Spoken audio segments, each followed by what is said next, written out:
नमस्कार साथियों, जीवन ज्योति डॉट शक्ति प्रोग्राम में एक बार आपका फिर से हार्दिक स्वागत है। साथियों, मैं आज बताना चाहूँगा लक्ष्मी और श्री गणेश जी के बारे में। हम मूर्तियाँ लेकर आते हैं, मिट्टी की, चांदी की, सोने की, अष्टधातु की, उनमें प्राण प्रतिष्ठा करते हैं और फिर उनकी पूजा करते हैं। क्या आप जानते हैं कि दो पौधे ऐसे हैं जिनको साक्षात लक्ष्मी जी और गणेश जी माना जाता है।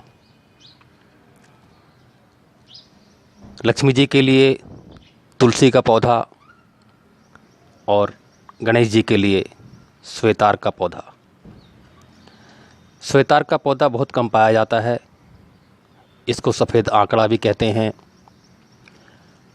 अडूसा भी कहते हैं और श्वेतार्क भी कहते हैं और श्वेत मदार भी कहते हैं। श्वेतार्क का पौधा साक्षात गणेश जी को समर्पित है। कहा जाता है कि यदि इस पौधे को ज़मीन में लगा दिया जाए और 11 सालों तक रोज़ धूप दीप से पूजा की जाए और इसमें दूध चढ़ाया जाए तो 11 सालों बाद इसकी जड़ में स्वयंभू गणेश जी उत्पत्ति होती है। ये दो पौधे ऐसे हैं कि अपने घर में लगाने से आपके सभी कष्टों का निवारण होता है। श्वेतार का पौधा जिस घर में रहता है उस घर में तंत्र मंत्र यंत्र, ऊपरी प्रभाव, नकारात्मक शक्तियाँ, इन सब का पलायन हो जाता है। कोई ऊपर का जादू टोना हो, इस घर से दूर रहते हैं। और तो और यदि आप लोग रास्ते में कहीं जा रहे हैं, कोई दुर्घटना नहीं होती है, इन सब से दूर रहता है, सारे समस्याओं से दूर रहता है। जिस घर में ये पौधा होता है वहाँ पर कोई समस्या नहीं रहती। पति पत्नी के बीच मनमुटाव, पिता पुत्र के बीच झगड़े, बहन भाइयों के बीच लड़ाई, इन सब समस्याओं से निजात पाने के लिए अपने घर में तुलसी जी के साथ श्वेतार का पौधा ज़रूर लगाएं। मैं आपको दिखाता हूँ, ये ठीक आपके सामने ही दो गमले हैं।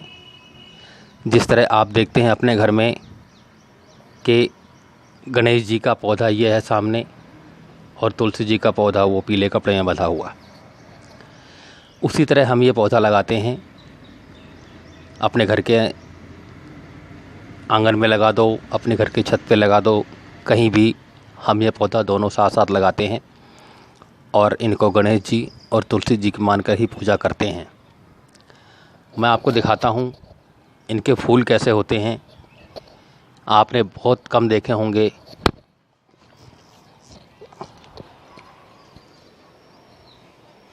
ये देखिए, इनको श्वेतार गणपति जी कहा जाता है। ये देखिए, ये इसमें इस तरह के फल आते हैं, इस तरह के फल भी आते हैं। इनको सफ़ेद आंकड़ा कहा जाता है। इस पौधे में साक्षात गणपति विराजते हैं।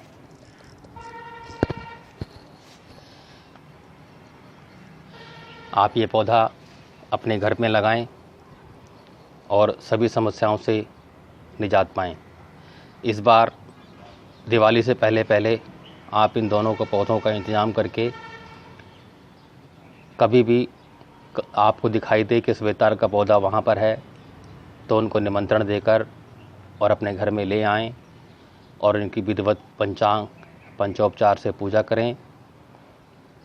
और माँ तुलसी का पौधा भी अपने घर में लाकर उनकी पंचोपचार से पूजन करें और नित्य श्वेतार के जड़ में थोड़ा सा दूध, गंगा जल चढ़ाएं और माँ भगवती तुलसी के पौधे में भी कच्चा दूध और गंगा जल मिलाकर चढ़ाएं आप कुछ ही दिनों में देखेंगे आपके घर में चमत्कारिक रूप से सुख शांति आनी शुरू हो जाएगी। आपके घर में पैसा नहीं टिकता है, पैसा टिकना शुरू हो जाएगा। आपकी आमदनी बढ़ जाएगी और आपका जो है हर तरह से ठीक रहेगा। कोई परेशानी नहीं होगी, कोई समस्या नहीं होगी। आपके मन में खुशी होगी, पति पत्नी के बीच मधुर रिश्ते होंगे, बच्चों में सकारात्मक शक्तियों का संचार होगा। और इस पौधे से लगाने से कई बीमारियां भी दूर होती हैं। मैं कभी फिर इसके बारे में आपको विस्तार से बताऊंगा कि श्वेतार्क से कितनी सारी बीमारियां ठीक की जा सकती हैं। अभी तो मेरा यही प्रश्न है कि अभी गणेश चतुर्थी आने वाली है। पूरे देश के अंदर गणपति बप्पा मोरया का जयकारा लगने वाला है। उससे पहले पहले आप अपने घर में श्वेतार्क गणपति स्थापित करें। ये स्वयंभू गणपति हैं, किसी की ज़रूरत नहीं होती इसमें, किसी पंडित की ज़रूरत नहीं है, किसी पुरोहित की ज़रूरत नहीं है। आप तो अपने घर में ये पौधा लगाएं और पंचोपचार विधि से पूजन करें और सुख समृद्धि का लाभ उठाएं। साथियों, मुझे विश्वास है कि आप जल्दी से जल्दी ये 2 पौधे अपने घर में लगाएंगे और सुख शांति आपको मिलेगी। ये मेरा विश्वास है, मेरा वादा है आपसे। नमस्कार।